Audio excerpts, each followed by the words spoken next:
நீதித்துறை நடுவர் மன்றத்திலே வழக்கு தொடர்பாக இன்றைக்கு நீதிமன்றத்திலே ஆஜரானேன்.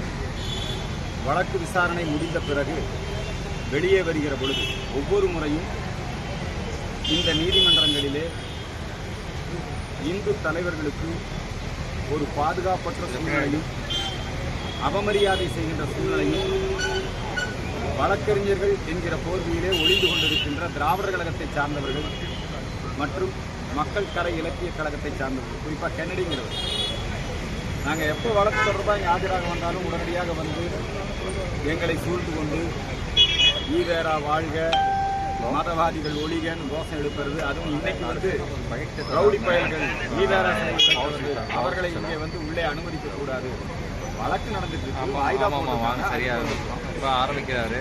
அந்த வாய்தா முடிஞ்ச உடனே நாங்கள் வந்து வெளியே வர்றோம். மகஇகாவை சேர்ந்த திரு கென்னடி அவர்கள் வந்து அமைப்பு ரீதியான செயல்பாடை வைத்துக் கொள்ள வேண்டும் என்று சொன்னால் அவர் வெளியே வச்சுக்கணும். நீதிமன்றத்து வளாகத்துக்குள்ள வந்து வழக்கு விசாரணை முடிந்து நாங்கள் எங்களுடைய வீடுகளுக்கு திரும்புகின்ற அந்த நேரத்திலே எங்கள் வாகனங்களுக்கு முன்னால் வந்து நின்று கோஷமிடுவது, அவமரியாதையாக பேசுவது, இது தொடர்ந்து இது 3வது முறை இது நடைபெற்றுக் கொண்டிருக்கிறது. என்னை தாக்க முயற்சிப்பது, என்னிடத்திலே இருந்து காவித்துண்டை பறிக்க முயற்சிப்பது ஏற்கனவே நடந்திருக்கு. இது சம்பந்தமாக அவர் மீது வழக்கம் இருக்கிறது. இன்றைக்கும் இப்படி ஒரு அசாதாரணமான சூழ்நிலை இங்கே அந்த கென்னடி மற்றும் அந்த மக்கள் கலை இலக்கிய கழகத்தை சார்ந்த வழக்கறிஞர்கள் ஏற்படுத்தியிருக்கிறார்கள். அவர்களுக்கு எங்களுடைய வன்மையான கண்டனத்தை தெரிவித்துக் கொள்கிறோம். இது தொடர்பாக மாண்பமை நீதிமன்ற நடுவரிடத்தில் மேஜிஸ்ட்ரேட் கிட்ட நாங்கள் புகார்